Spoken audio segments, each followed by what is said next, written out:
वंदे अहम श्रीगुरो श्रीयुत पदकमलम श्रीगुरुन् श्रीवैष्णवांश्च श्रीरूपं साग्रजातं सहगण रघुनाथान्वितं तं सजीवं साद्वैतं सावधूतं परिजनसहितं कृष्ण चैतन्य देवं श्री राधा कृष्ण पदान् सहगण ललिता श्री विशाखान्वितांश्च पंचाकल्पतरुभ्यश्च पतितानां पावनेभ्यो वैष्णवेभ्यो नमो नमः।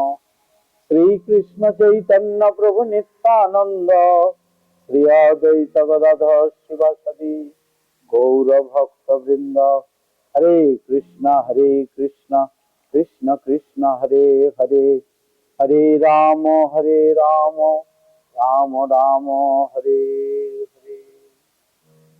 परम आराध्यतम श्री गुरुपाद पद्म नित्य लीला प्रविष्ट ओम विष्णुपाद अष्टोत्तर शत श्री श्रीमद प्रदंडी स्वामी शिल भक्ति प्रकाश आश्रम गोस्वामी गुरु महाराजेर श्री चरण कमल वंदना करे तार अहितुकी कृपा प्रार्थना कরি।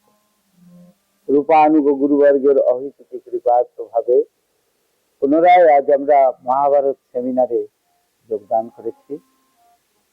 তাই আজকের পর্ব ধৃষ্টদ্যুম্ন ও দ্রৌপদীর জন্ম বৃত্তান্ত। আমরা যে গত পর্বে পাঠ করেছিলাম তাতে ছিল বারনাবতে যে লাক্ষাগৃহ, সেই লাক্ষাগৃহে পঞ্চ পাণ্ডব এবং কুন্তী দেবীকে পুড়িয়ে বধ করার বা পুড়িয়ে মারার যে পরিকল্পনা দুর্যোধন করেছিলেন শকুনির সাথে, একদম পুরোপুরি ভাবে তা ভেস্তে যায়। কিন্তু যে তারপর তারা তো বের হয়ে সেখান থেকে সুড়ঙ্গ দিয়ে বেরিয়ে গিয়ে হিড়িম্ব রাক্ষসকে বধ করে হিড়িম্বাকে বিবাহ করে তারপর ঘটোৎকচের জন্মের পর ভীমজি পুনরায় চলে আসেন এবং একচক্রে মিলিত হন। একচক্রে মিলিত হয়ে একচক্রে একটি বকাসুর নামক এক রাক্ষসকে বধ করেন। সেই রাক্ষসকে বধ করে তারপর তাদের যে কার্যকলাপ তারা আস্তে আস্তে সেই কার্যকলাপ করতে যাচ্ছে। এই পর্বে আমরা দেখতে পাই ধৃষ্টদ্যুম্ন ও দ্রৌপদীর জন্ম কিভাবে হয়েছিল। পাণ্ডবদের আশ্রয়দাতা ব্রাহ্মণের গৃহে অন্য এক ব্রাহ্মণ অতিথি রূপে উপস্থিত ছিলেন এবং তিনি নানা দেশের আশ্চর্য বিবরণের কথা বলছিলেন। বলতে বলতে তিনি বললেন যে মহারাজ দ্রুপদ, পাঞ্চাল রাজ দ্রুপদ, তিনি একটি পুত্র লাভ করেছেন এবং একটি কন্যা লাভ করেছেন অলৌকিকভাবে। অলৌকিকভাবে কিরকম ভাবে লাভ করেছেন না, তিনি যজ্ঞের মধ্যে পুত্র লাভ করেছেন। পুত্রেষ্টি যজ্ঞ করতে গিয়ে তিনি লাভ করলেন একটি পুত্র এবং একটি কন্যা।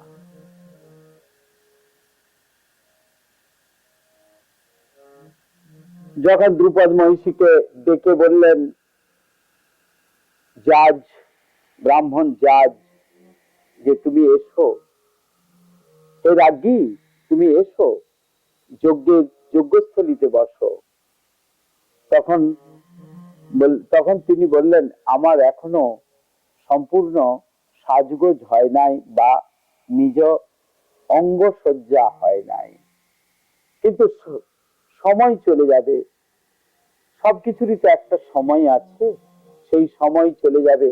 তাই সময় চলে যাওয়ার জন্য জাজ যখনই নাকি আহুতি দিলেন, পূর্ণাহুতি দিলেন, আর পূর্ণাহুতি দেবার সঙ্গে সঙ্গে একটি পুত্র এবং একটি কন্যা সেই যজ্ঞ থেকে উৎপন্ন। সেই যজ্ঞে যে পুত্রটি, যে পুত্র এবং কন্যা উৎপন্ন হলো, সঙ্গে সঙ্গে সকালে ব্রাহ্মণগণ এবং সেখানে যারা ছিলেন পাঞ্চালগণ আনন্দিত হয়ে সাধু সাধু বলতে লাগলো। আকাশবাণী হলো, এই রাজপুত্র দ্রোণ বধ করে রাজার মহারাজ দ্রুপদের শোক দূর করবে। আর এই যে কুমারী, এই যজ্ঞসেনী, এই যে পাঞ্চালী উঠেছেন, তিনি ছিলেন সুদর্শনা, শ্যামবর্ণা, পদ্ম পলাশ আক্ষী, কুঞ্চিত কৃষ্ণ কেশী, তিন পয় ধরা।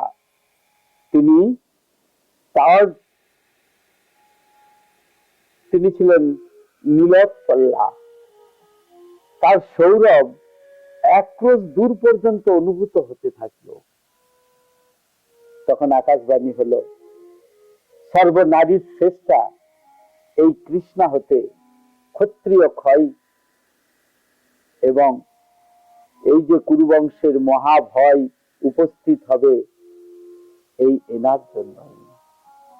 দ্রুপদ তার মহিষীকে, এই কুমার ও কুমারীকে, অর্থাৎ পুত্র এবং কন্যাকে কোলে দিলেন এবং খুব আনন্দিত হলেন, খুব সন্তুষ্ট হলেন মহারাজ দ্রুপদ, যে এতদিনে আমার কার্য সিদ্ধি হবে। আকাশবাণী হলো, এই পুত্রটির নাম হলো ধৃষ্টদ্যুম্ন, আর এই শ্যামবর্ণা কন্যাটির নাম হলো কৃষ্ণা। ধৃষ্ট মানে প্রগলভ, দুম্ন মানে দ্যুতি, যশ, বীর্য, ধন। তাই এই দ্যুতি, যশ, ধন, বীর্য সমন্বিত এই কুমারের নাম হলো ধৃষ্টদ্যুম্ন। দৈব অনিবার্য এই জেনে এবং নিজ কীর্তি রক্ষার জন্য দ্রোণাচার্য ধৃষ্টদ্যুম্নকে নিজের গৃহে এনে, স্বগৃহে এনে অস্ত্র শিক্ষা দান করতে লাগলেন। এই বৃত্তান্ত শুনে সেই ব্রাহ্মণের কাছে যখন এই বৃত্তান্ত শুনলেন পাণ্ডবগণ, শোনার পর তারা অত্যন্ত বিষণ্ণ হলেন। গুরুদেব নিজে এইভাবে কেন করছেন? দ্রোণাচার্য কিন্তু খুব বড় একজন মহান ব্রাহ্মণ ছিলেন, তিনি সাধারণ কেউ ছিলেন না। তিনি জানতেন তার স্বরূপ। স্বরূপ যারা জানে না তারা তো আত্মবিস্মৃত হয়ে গেছে, কিন্তু দ্রোণাচার্যের মতো ব্রাহ্মণ তিনি তো জানেন তিনি নিজে কে, তিনি যে ভগবানের অংশ, তিনি যে ভগবানের দাস, তিনি তো জানতেন মৃত্যু আমাদের প্রত্যেকেরই হবে, যারই জন্ম হয়েছে মৃত্যু আমাদের হবেই। এই স্ত্রী, পুত্র, কন্যা, সংসার, আত্মীয়, পরিজন, এগুলি সবই অনিত্য বস্তু। এই অনিত্য বস্তু, এই অনিত্য সংসারই আমাদের দুঃখের মূল কারণ। তাই এই সমস্ত কথা শুনে কুন্তী দেবী যুধিষ্ঠিরকে বললেন যে পুত্র, এই ব্রাহ্মণের গৃহে আমরা অনেকদিন বাস করলাম, চলো এই দেশে যে সমস্ত রমণীয় বন উপবন আছে এগুলিকে আমরা সুন্দরভাবে উপলব্ধি করি, সুন্দরভাবে দর্শন করি। আর এখন তো আগের মতো আর ভিক্ষাও হয় না, তাই যদি তোমরা ভালো মনে করো তবে চলো পাঞ্চাল দেশে যাই। কুন্তী দেবী ছিলেন আদর্শ নারী। কুন্তী দেবীর মতো নারী খুবই কম, তার যে মহানতা, তার যে আদর্শ জগতে বিরল, তার শিক্ষা, তার আদর্শের যে শিক্ষা, সেই শিক্ষাকে আমাদের গ্রহণ করতে হবে। মায়ের আদেশ সেটি শিরোধার্য। পাণ্ডবগণ সম্মত হলেন। এই সময়ে কৃষ্ণ দ্বৈপায়ন বেদব্যাস পুনর্বার তাদের সঙ্গে সাক্ষাৎ করতে এলেন। নানা বিচিত্র কথা প্রসঙ্গে তিনি বললেন, কোন এক ঋষির একটি পরমা সুন্দরী কন্যা ছিল। পূর্বজন্মের কর্মদোষে তার পতি লাভ হয়নি, তাই তার কঠোর তপস্যায় তুষ্ট হয়ে মহাদেব তাকে বর দিয়েছিলেন। তার অভীষ্ট বর দিতে চেয়েছিলেন, বলেছিলেন, মহাদেব বলেছিলেন, তুমি অভীষ্ট বর নাও। কন্যা বারবার বললেন, আমি সর্বগুণান্বিত পতি কামনা করি। বারে বারে বললেন, একবার নয়, দুইবার নয়, তিনবার নয়, চারবার নয়, 5 বার বললেন, আমি সর্বগুণান্বিত পতি কামনা করি। মহাদেব বললেন, তুমি 5 বার পতি চেয়েছো, এই জন্য পরজন্মে তোমার 5টি ভরতবংশীয় পতি হবে। ভগবানের ইচ্ছা। সুদর্শনধারী সুদর্শন চক্র ঘোরাচ্ছেন, আর চক্র ঘোরাতে ঘোরাতে ঘোরাতে ঘোরাতে কোথায় এসে সেই চক্রের নেমে পৌঁছাবে তা তো আমরা কেউ জানি না। তাই সেই দেবরূপিণী কন্যা, তিনি কৃষ্ণা নামে দ্রুপদের বংশে জন্মেছে, সেই তোমাদের পত্নী হবে। তোমরা পাঞ্চাল নগরে যাও, দ্রুপদ কন্যাকে পেয়ে তোমরা সুখী হবে। গুরুদেবের আশীর্বাদ, গুরুদেবের কৃপা।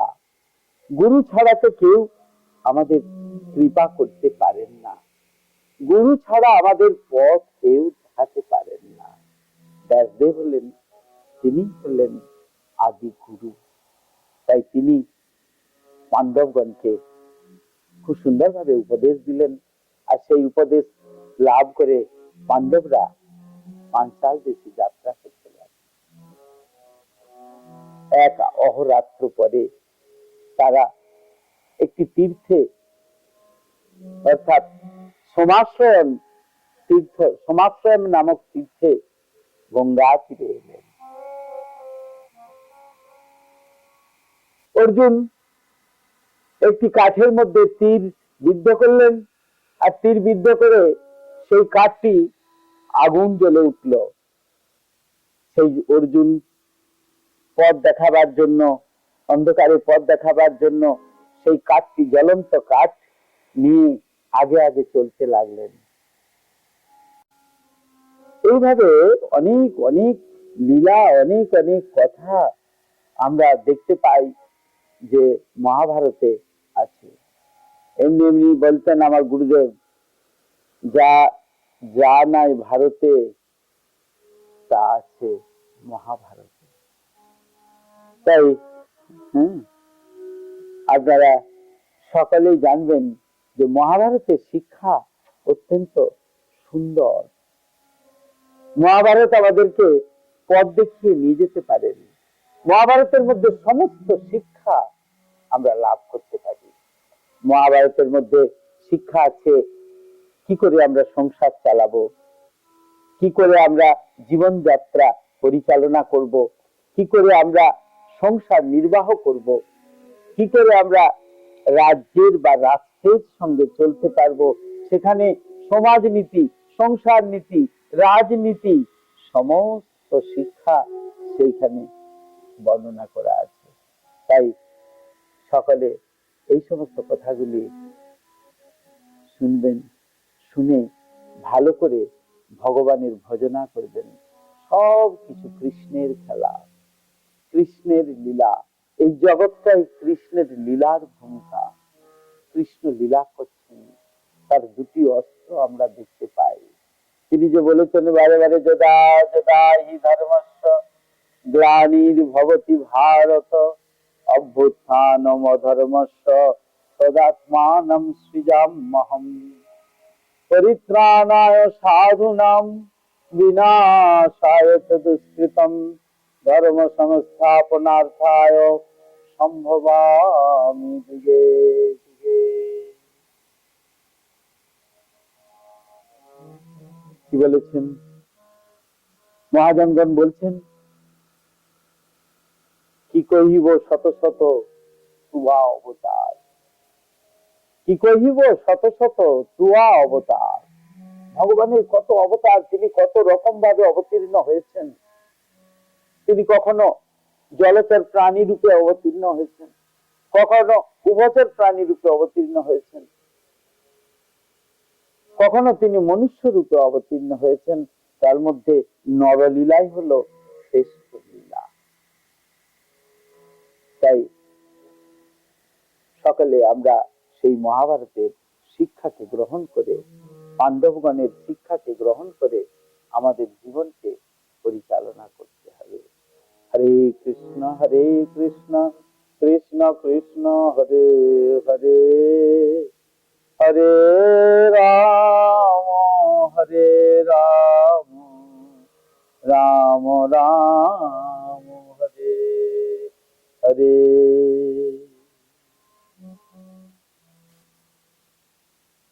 আমরা দেখতে পাই ঋষি বশিষ্ঠের কথা। অর্জুন ঋষি বশিষ্ঠের কথা জানতে চাইলেন এবং সেই গন্ধর্বরাজ ঋষি বশিষ্ঠের কথা বলতে লাগলেন। বশিষ্ঠ ঋষি হলেন ব্রহ্মার মানস পুত্র,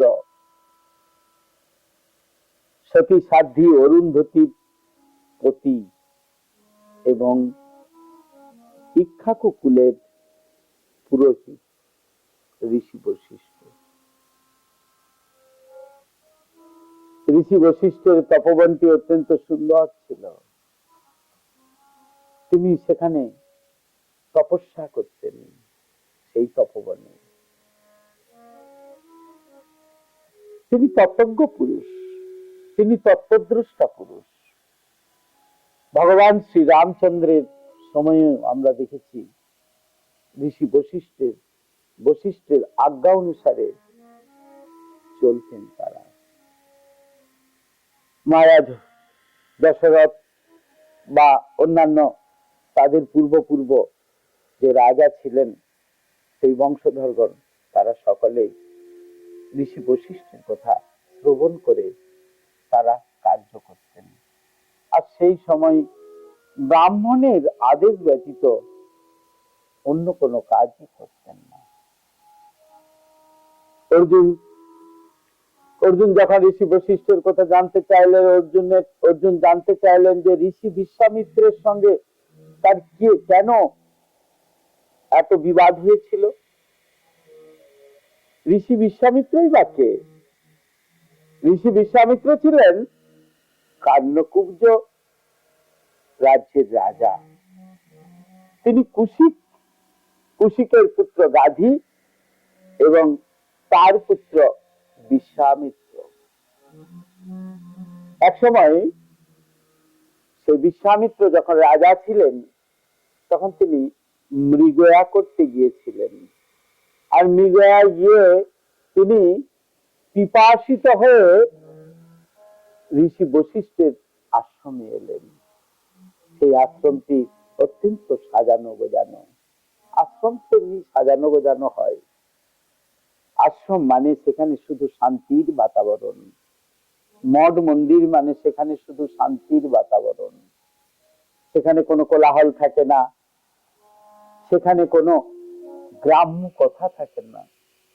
মহাপ্রভু বলেছেন না কহিবে গ্রাম্য কথা, না শুনিবে গ্রাম্য বার্তা। সেখানে কোনো প্রকল্প নেই, সেখানে শুধু আছে একমাত্র ভগবত সেবা। কিভাবে সেবা করলে ভগবানকে লাভ করা যাবে, কিভাবে সেবা করলে ভগবানকে খুশি করা যাবে, আশ্রম মঠ মন্দিরে সেই কার্যই হয়। ঋষি বিশ্বামিত্র পিপাসার্ত হয়ে ঋষি বশিষ্ঠের আশ্রমে এলেন। তখন রাজা ছিলেন, তিনি রাজা বিশ্বামিত্র।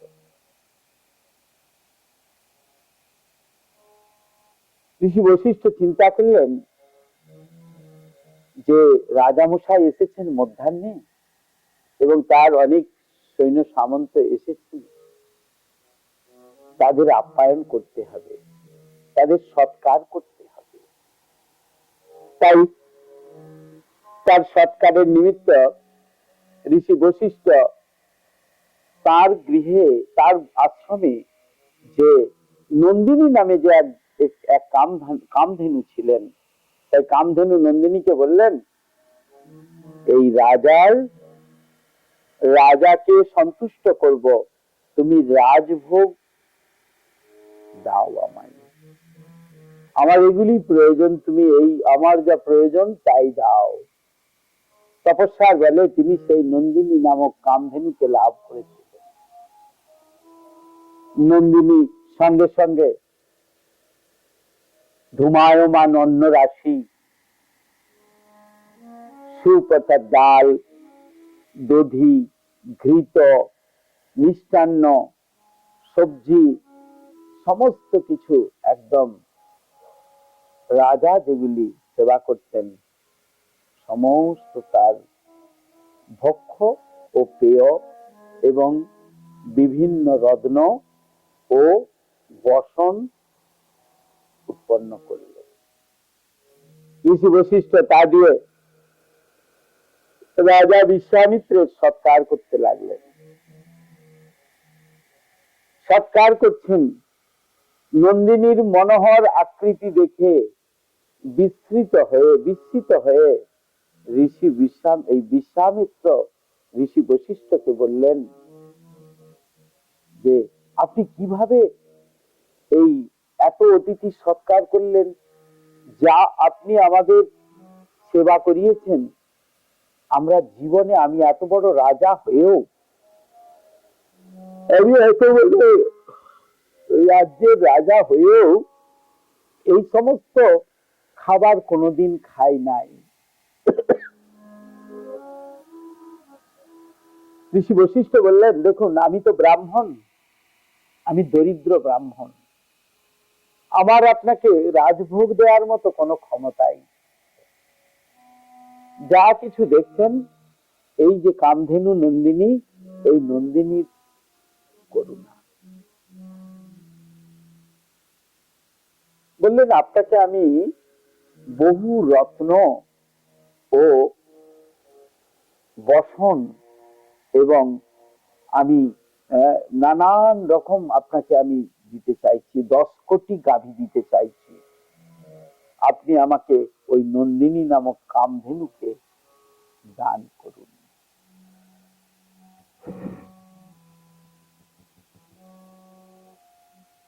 বশিষ্ঠ সম্মত হলেন। ঋষি বশিষ্ঠ সম্মত হলেন না প্রথমে, তখন বিশ্বামিত্র বলে নন্দিনীকে হরণ করার চেষ্টা করতে লাগলেন। তাকে হরণ করে কোষাঘাতে নিয়ে যাবার চেষ্টা করলেন। নন্দিনী বললেন, ভগবান, বিশ্বামিত্রের সৈন্যদের কোষাঘাতে আমি অনাথার ন্যায় বিলাপ করছি, আপনি তা উপেক্ষা করছেন কেন? ঋষি বশিষ্ঠ বললেন যে আমি ক্ষত্রিয়ের বল তেজ আর ব্রাহ্মণের বল হলো ক্ষমা।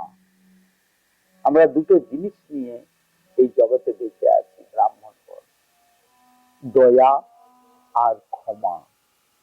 হে কল্যাণী, আমি তোমাকে ত্যাগ করিনি, তাই তোমার কাছে আমার একটি প্রার্থনা, তুমি তোমার শক্তি থেকে, যে তোমার শক্তি আছে সেই শক্তি দিয়ে তুমি আমার কাছেই থাকো। তখন সেই বয়স্বিনী কামধেনু ভয়ঙ্কর রূপ ধারণ করে আর হাম্বা হাম্বা রূপে সৈন্যদের বিতাড়িত করলে এবং ঋষি বিশ্বামিত্রকে, এই রাজা বিশ্বামিত্রকে একেবারে যুদ্ধে পরাস্ত করে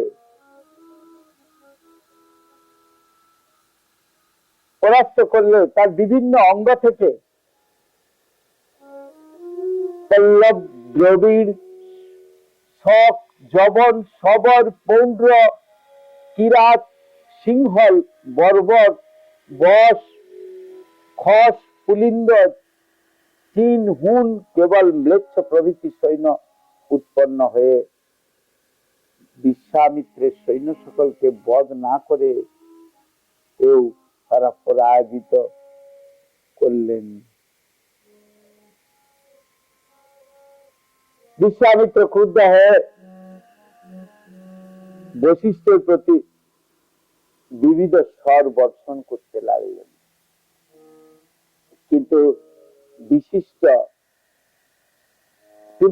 বশিষ্ঠ একটি বাঁশের দণ্ড দিয়ে সমস্ত নিরস্ত করলেন। বিশ্বামিত্র নানা প্রকার দিব্যাস্ত্র দিয়ে আক্রমণ করলেন, কিন্তু আক্রমণ করলেও কিছুতেই ঋষি বশিষ্ঠকে পরাজিত করতে পারলেন না। ঋষি বশিষ্ঠ নিরস্ত হলেন। বিশ্বামিত্র নানা প্রকার দিব্যাস্ত্র দিয়ে আক্রমণ করলেন, কিন্তু বশিষ্ঠ ব্রহ্মশক্তি যুক্ত যষ্টিত অর্থাৎ ব্রহ্মশক্তি যুক্ত একটি লাঠি উৎপন্ন করলেন, আর সেই দিয়ে সেই বিশ্বামিত্র দিব্যাস্ত্র নানা প্রকার দিব্যাস্ত্র দিলেও তার সেই যে ব্রহ্মশক্তি যুক্ত লাঠিতে সমস্ত ভস্মীভূত হয়ে গেল। বিশ্বামিত্রের আত্মগ্লানি হলো। আত্মগ্লানি হলে তিনি বললেন, দিগ বলম ক্ষত্রিয় বলম ব্রহ্ম তেজ বলং বলম বলা বলং বিনিশ্চত্ত তপ এবং পরং বলম। ক্ষত্রিয় বলকে ধিক, ক্ষত্রিয় বলকে ধিক, ব্রহ্ম তেজি তেজ বা বল। ব্রহ্ম তেজি হলো বল। এই যে বলাবল দেখে আমি নিশ্চিত জেনেছি যে তপস্যাই পরম বল, তপস্যাই পরম বল, তপস্যাই পরম বল। তারপর বিশ্বামিত্র রাজ্য ত্যাগ করে তপস্যায় নিরত হলেন। তপস্যায় নিরত হলেও কিন্তু তার উদ্দেশ্য ছিল ঋষি বশিষ্ঠ থেকে অনেক বেশি তপস্যা করবে এবং তপস্যা করে তিনি অনেক বড় হবেন, আরো অনেক বড় হতে চাইছেন, ঋষি বশিষ্ঠ থেকেও বড় হতে চাইছেন। তখন যতবার জপ করেন, জপ করতে করতে তিনি এরকম ভাবে জপ করছেন, জপ করতে করতে করতে করতে মহারাজ হরিশ্চন্দ্রের পিতা তাকে তার প্রার্থনা ছিল যে যেন সশরীরে স্বর্গে যেতে পারি। স্বর্গে যেতে গিয়ে স্বর্গে যখন যেতে গেলেন, স্বর্গে পাঠিয়ে দিলেন মন্ত্রের জোরে, মন্ত্র শক্তির দ্বারা ঋষি বিশ্বামিত্র, কিন্তু তাকে দেবরাজ ইন্দ্র থাকতে দিলেন না, যে মনুষ্য দেহে থাকা যাবে না। হরে কৃষ্ণ কৃষ্ণ কৃষ্ণ হরে হরে, হরে রাম রাম রাম হরে হরে, হরে কৃষ্ণ কৃষ্ণ কৃষ্ণ হরে হরে,